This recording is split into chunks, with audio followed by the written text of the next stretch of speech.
Hello, my people. We're here talking to Laura Torres, Cancer Through Their Eyes. So, welcome, Laura. Thank you. Tell us a little bit about yourself. Okay, well, I'd like to begin with Lydia is my first cousin, and she invited me here today to discuss a little bit about this disease called cancer, which I have experienced. My name is Laura Torres. I come from a large family. I've been working in the medical field for 43 years. I'm an avid dog lover, and I crochet in my pastime. All right.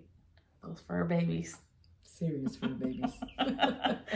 All right, Miss Laura, let's get down to business. Okay. When were you diagnosed and what was your diagnosis? I was diagnosed in May of 2020. I was diagnosed with endometrial cancer. Although my symptoms began in September of 2019 with a severe back pain at work. I was sitting and I couldn't get up. And yes, I ignored that sign that my body was giving me because the next day I took some Tylenol and I wasn't experiencing any more pain.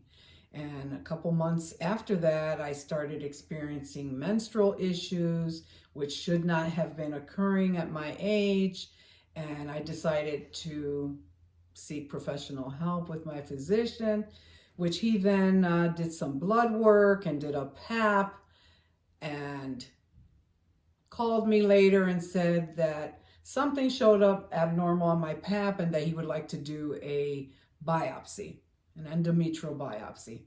So I said, okay, we were going to schedule the biopsy, and all of a sudden COVID hit. Oh, so this happened through COVID. Yeah, right when COVID hit. So I wasn't able to get to the office for a couple months, which was like in May. So I finally go get the biopsy done, not thinking anything of it. Okay, they did a biopsy, and I went to work and I'm at lunch and I get a phone call from the doctor's office and says, "Is this Laura Torres?" Yes. "Oh, this is Dr. So-and-so. We just wanted to inform you that you have endometrial cancer." And they reiterated the fact that I needed to get further blood work and that I would require emergency surgery. So I went and got the blood, left work, got the blood work done, and they told me that I had to have a total abdominal hysterectomy within the next week. Wow, so like emergency right there. Yeah. Only because I was 98% invaded. Wow. And had a stage 4 cancer, endometrial cancer.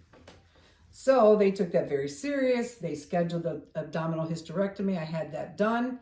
And I was like, okay, this is great. They removed everything. Only to find out that after the 6 weeks, I thought I was fine. I'm going to go back to work. They told me that I had to begin radiation to make sure all of the cancer was gone and not spreading. So I did the 4 to 6 months radiation, went back to work, only for 30 days later, them to tell me that the cancer had metastasized to my lungs and that I would require chemo, which took about a year worth of chemo. So after the radiation, I had 1 year worth of chemo. So, and through your chemo, was there anyone with you? As a matter of fact, yeah, my baby sister, before I found out that I had chemo, I was going to all these doctor's appointments. I was going by myself. But once I found out I had chemo, my baby sister took it upon herself, Viving, Maria Torres, to take me to every single appointment. She was there. She accompanied me, and she would watch me and take care of me. And I have a funny story. She was one of my appointments. We're leaving my appointment. I had just been administered chemo. We were walking out of the parking lot and there was a step, and I was weak, of course, and I fell flat on my face. And my sister completely lost my only job, and I failed. So she was mortified, but I thought it was funny, got up and just kept it moving. But she accompanied me. It's important to have someone there you love. And she was there. Yeah, she was there to support me through everything. And my oldest sister too was there and supported me through everything. My family was very, very good.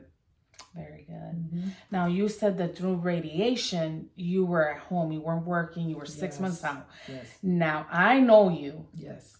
And those that know you can't sit still. Exactly. You got to keep moving. Yes. What did you do in those 6 months so you won't go nuts? Oh my God. What I did was, other than trying to get healthy and sitting, I did a lot of sitting. I figured I would start crocheting again. My oldest sister would speak to me every day and would make me this and make me that. So I would crochet her all kinds of things and I would post it on Facebook and I would get all kinds of likes. And all of a sudden I started getting all kinds of requests. And it snowballed into a new website, Wow. my own LLC license, my employee identification number, to the point now where cancer's over and I'm crocheting more than I ever was. Wow. So what is your website? So we ended up making a website called hookedwithlaura.com. And there you can find anything you can possibly imagine crochet. And I put she it on is my not website. lying. Even for fur babies. Yes. There's stuff there. Yes. Okay. Beds for little kitties. Yes. It's there. I'm telling you, this woman, cancer could not stop her. When I no. said she's brave, she's strong, I'm Yes. telling you that she is. Yes.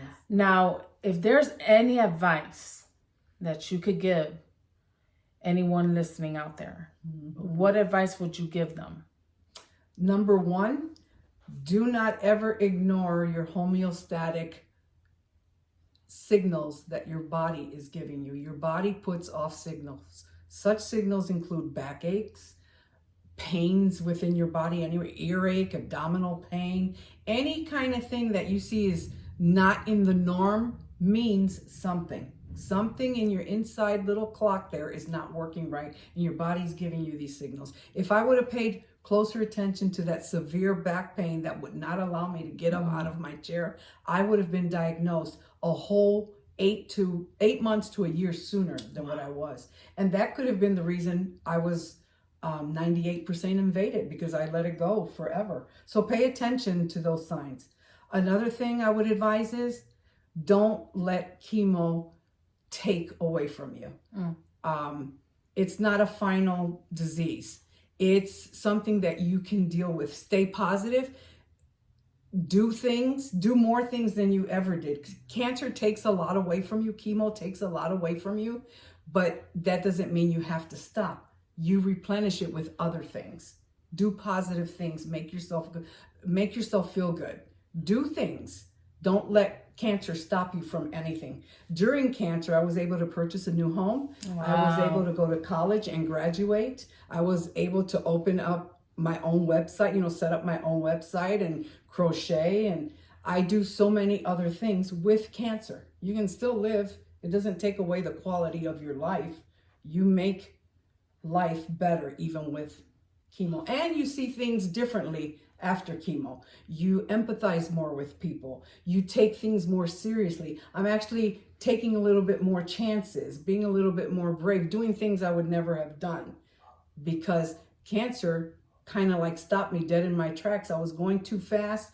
It gave me a break. Like Lydia was saying, I'm a little very, very busy, active, hyperactive, and cancer actually slowed me down a little bit. It made me take time to smell the roses, drink coffee, enjoy your friends, your family, love a little bit more, laugh a little louder. Those are the kinds of things you need to do with cancer. Don't let cancer dictate your life. You tell cancer how it's going to be done. There you have it, my friends. Cancer through Laura Torres's eyes. Stay tuned till next time. Be blessed.